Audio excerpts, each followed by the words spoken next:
मां ने अपने जीवन काल के अंदर कभी भी राजनीति की र अक्षर को भी नहीं समझा।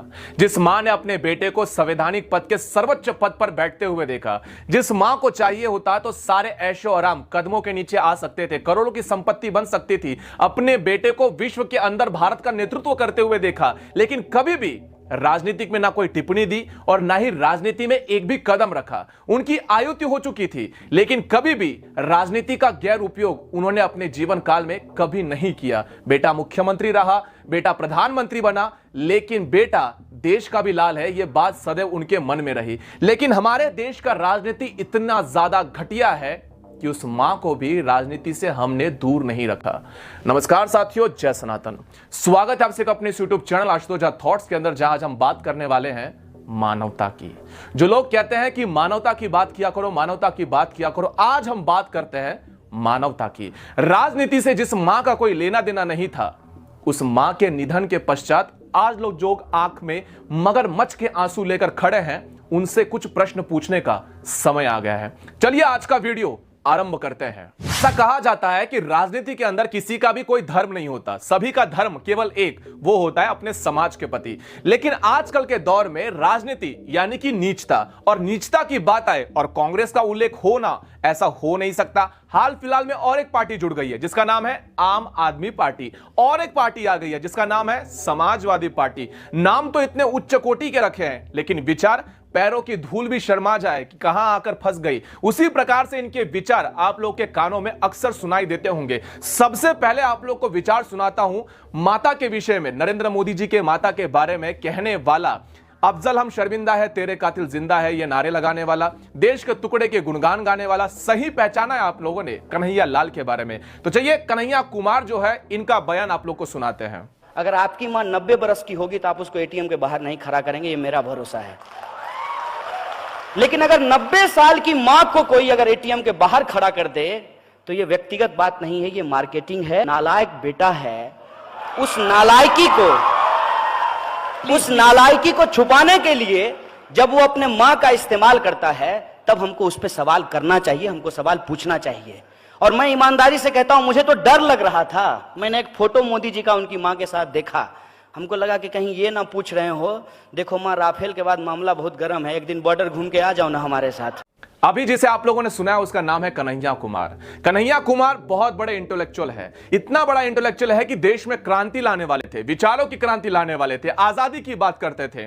और उसके बाद इसी प्रकार से उनके ऊपर पैसा फेंका गया और पैसा फेंकते ही कांग्रेस का दामन उन्होंने अच्छे से पकड़ लिया। ये पहले कांग्रेस को बहुत भर भर के गालियां दिया करते थे, अपने विचारों की क्रांति से बदलाव लाना चाहते थे और कह रहे थे कि कांग्रेस सभी को खरीद लेती है, मैं बिकाऊ नहीं हूं, बिल्कुल रविश की तरह। और इसी प्रकार से कांग्रेस ने ऐसा पैसा फेंका कि अगले ही दिन ये कांग्रेस के अंदर भर्ती हो गए। न जाने अपने आप को बेच चुके, अपने विचारों को बेच चुके, क्रांति की जब बात करते हैं और जब देश के सर्वोच्च पद पर बैठे हुए नरेंद्र मोदी को नालायक और न जाने क्या क्या कह देते हैं, तब ये अपनी राजनीति की गरिमा को भूलकर इस प्रकार से नीचे चले जाते हैं कि ये खुद भूल बैठते हैं कि ये इनकी औकात क्या है।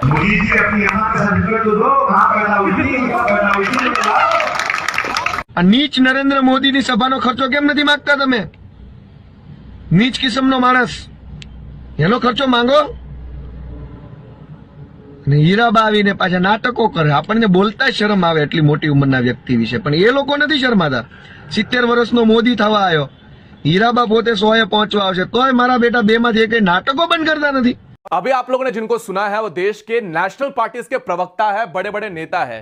कांग्रेस हो, समाजवादी पार्टी हो या फिर आम आदमी पार्टी हो, सभी के सभी नेता इस प्रकार से नरेंद्र मोदी के पीछे हाथ धोकर पड़े हुए रहते हैं। यानी कुछ भी कर ले, देश का प्रधानमंत्री कुछ भी करे, इनको उससे दिक्कत भी होती है। माता से मिले, उनसे भी उनको दिक्कत होती है और ना जाने कैसे कैसे शब्दों का प्रयोग माता के जीवित रहते हुए इन लोगों ने किया था। और आज वही लोग आंख से घड़ियाली आंसू बहा रहे, मगरमच्छ के आंसू बहा रहे। आप लोग जिनको सुन रहे हो ना, ये लोग भी कम नहीं है। इनके आप लोगों को वीडियो अगर खंगाल के निकालोगे तो YouTube पर मैं नहीं डालता, सीधे मेरे टेलीग्राम चैनल पर जाओ, वहां पर आप लोगों को मैं डाल दूंगा कि ये लोग भी अपने इलेक्शन के दौरान अपने घरों को दिखाते हैं, अपने मां बाप को दिखाते हैं। लेकिन नरेंद्र मोदी अगर अपने मां से मिलता हो तो ये गलत है, या फिर कैमरा लेकर नहीं जाना चाहिए। भाई नरेंद्र मोदी देश का प्रधानमंत्री है। आजकल ना 10वीं का बच्चा भी अपनी मां से मिले तो पहले सेल्फी ले लेता है, तो ये बात अलग चीज है। लेकिन आप लोगों ने जिस प्रकार से उनकी माता पर टिप्पणी की है वो बात कुछ हजम सी नहीं होती है, और आज वही लोग घड़ियाली आंसू बहाते हुए आपको दिख रहे होंगे। नरेंद्र मोदी जी के माता के बारे में बोलने से पहले आप लोग को समझ में आना चाहिए था कि किनके बारे में बात कर रहे हो आप लोग। पहले आप लोगों को हिंदू शब्द से घृणा हुआ करती थी, हिंदू से नफरत हो जाती थी, मंदिर जाने से आपको डर लगता था, मंदिर जाने वाले लड़कियां छेड़ते हैं, और आज आपके ही लोग मंदिर जाने को विवश हो गए हैं, अपने आप को तपस्वी बताने लग गए हैं।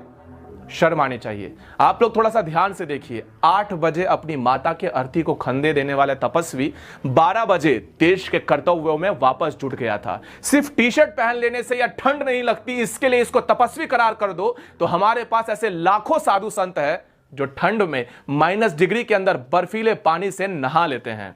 तो आप लोग हमको मत सिखाइए कि तपस्वी की व्याख्या क्या होती है। तपस्वी केवल टी शर्ट पहनने से नहीं, तपस्वी त्याग से होता है, अपने कर्मों से होता है। कुछ बुद्धिजीवी लोग यहां पर आएंगे और कहेंगे कि सोनिया गांधी के विषय में तो आप लोगों ने न जाने कैसे कैसे शब्दों का प्रयोग किया है। आज तक मेरे 400 से 500 वीडियो वायरल हो चुके हैं, जिसमें से 15 से 20 वीडियो खास पर स्पेशली मैंने कांग्रेस पर बनाया है। नहीं देखा है तो यहां जाकर देख सकते हो। मैंने आज तक सोनिया गांधी के विषय में एक भी अभद्र टिप्पणी नहीं की है। इस बात को मैंने आज तक सोनिया गांधी ही नहीं बल्कि किसी भी महिला के ऊपर एक भी अभद्र टिप्पणी करके वीडियो नहीं बनाई है, ना ही मैं वैसी भाषा का उपयोग करता हूं। सोनिया गांधी के ऊपर मैंने अवश्य टिप्पणी की है, क्योंकि अगर आप लोग नरेंद्र मोदी के माता के विषय को लेकर और राहुल गांधी की मैया को लेकर अगर आप लोग तुलना करने का प्रकार करोगे तो यह सरासर गलत है, क्योंकि इनकी माता जी ने कहा है कि श्री राम डजंट एग्जिस्ट। नरेंद्र मोदी जी के माता ने वो नहीं कहा। नरेंद्र मोदी जी की माता राजनीति के अंदर सक्रिय नहीं थी, उनके विचारों से या उनके निर्णयों से देश को कोई फर्क नहीं पड़ता था, लेकिन इनके विचारों से, इनके रिएक्शन से देश को बहुत ज्यादा फर्क पड़ता था। देश का सर्वोच्च पद कौन सा होता है लोकतंत्र के अंदर? राष्ट्रपति, उसके बाद प्रधानमंत्री, जो सब कुछ कंट्रोल करते हैं। और जो सब कुछ कंट्रोल करते हैं उनको कौन कंट्रोल किया था 10 साल तक? ये आप भी जानते हो। इस देश के सभी संसाधनों पे सर्वपहला हक किसका है? मुसलमानों का। ये किसने कहा था? मनमोहन सिंह ने। किसके लिए कहा था? किसके कारण कहा था? इन्हीं के कारण कहा था। अगर इनके विचारों से, अगर इनके बयानबाजी से, इनके कंट्रोल सिस्टम से देश में फर्क पड़ता है तो टिप्पणी तो अवश्य होगी। इसलिए इनकी माता का और इनकी माता का अगर आप तुलना करने जाओगे तो यह तुलना असंभव है। और वैसे भी चाणक्य नीति से मैंने एक चीज समझी है कि विदेशी नस्ल की गई संतान कभी भी देशभक्त नहीं हो सकती, और ना ही वो कभी अपने राष्ट्र के विचार और अपने हितों के बारे में सोच सकती है। इसी का प्रमाण यह व्यक्ति है, और एक ऐसा भी प्रमाण है कि इस देश के अंदर अपनी माता को खोने के 4 घंटे के पश्चात ही देश काम में पुनः लग जाना, यह हमारे सक्रिय प्रधानमंत्री का एक रूप है जो आप लोगों ने धूमिल करने का बड़ा प्रयास किया। लेकिन आज जितने भी लोगों ने नरेंद्र मोदी जी के माता के बारे में अभद्र टिप्पणियां की थी, आज कृपया करके अपने घड़ियाली आंसू और मगरमच्छ के आंसू दिखाकर आप कितने ज्यादा मानवतावादी है ये ढोंग मत करिए, क्योंकि देश और जनता सब कुछ जानती है। मैं कोई बीजेपी का प्रवक्ता नहीं हूं, लेकिन मानवता की बात जब आप लोग करते हो ना, तो स्वयं अपने अंतर मन के अंदर घुसकर देखा कीजिए कि आप लोग कहां पर स्टैंड करते हो। आज के इस वीडियो के अंदर बस इतना ही था। आज इस वीडियो के माध्यम से और हमारे सभी सनातनी परिवार की तरफ से माता जी को भावपूर्ण श्रद्धांजलि। आज मैंने टीका नहीं लगाया, इसका कारण आप लोग अगर सच्चे सनातनी हो तो आप लोग अवश्य जानते हो कि टीका क्यों नहीं लगाया। बाकी अगले वीडियो के अंदर मिलते हैं, और देश के प्रधानमंत्री को इसी प्रकार से आने वाले सभी समय के अंदर जितने लोगों ने फेसबुक के ऊपर, इंस्टाग्राम के ऊपर या ट्विटर के ऊपर जो हंस रहे थे, जिन्होंने कमेंट किया कि नरेंद्र मोदी अब अनाथ हो गया है, थोड़ा घूमकर देख लीजिए। नरेंद्र मोदी के पीछे करोड़ों माता बहनों का आशीर्वाद है। भगवान उन्हें इसी प्रकार से आगे ले जाए, स्वस्थ जीवन दे, और तमाम माता बहनों का आशीर्वाद उनके साथ है। हमारी भी शुभेच्छा और हमारा भी सारा का सारा प्रेम अपने नरेंद्र मोदी जी के लिए है। तो अगले वीडियो के अंदर मिलते हैं सनातनियों, तब तक के लिए जय सनातन।